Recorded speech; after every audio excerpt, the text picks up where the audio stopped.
Hi friends, आज आपण बनवणार आहोत साजूक तुपातील बेसन लाडू। इथे मी बेसन लाडू बनवण्यासाठी तूप घेतलं आणि त्याच्यामध्ये 1 वाटी बेसन पीठ टाकलेलं आहे।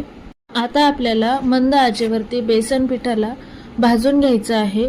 गॅस मंदच ठेवायचा, जास्त गॅस वाढवायचा नाही, नाहीतर बेसन आपलं जळेल आणि लाडू कडू लागतील।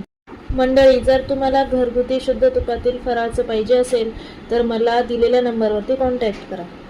इथे मी एकदाच अर्धी वाटी तूप न टाकता हळूहळू तूप टाकलेलं आहे आणि तूप रिलीज होईपर्यंत बेसन चांगलं खमंग भाजून घेतलेलं आहे। तर असा खमंग वासही घरात येतोय। चला आता आपण गॅस बंद करूया आणि थोडंसं थंड झाल्यानंतर याच्यामध्ये मी साखर टाकली। साखर आपण चांगली हाताने मिक्स करून घेऊया आणि त्याचे छोटे छोटे लाडू वळून घेऊयात। इथे आपले लाडू तयार झालेले आहेत।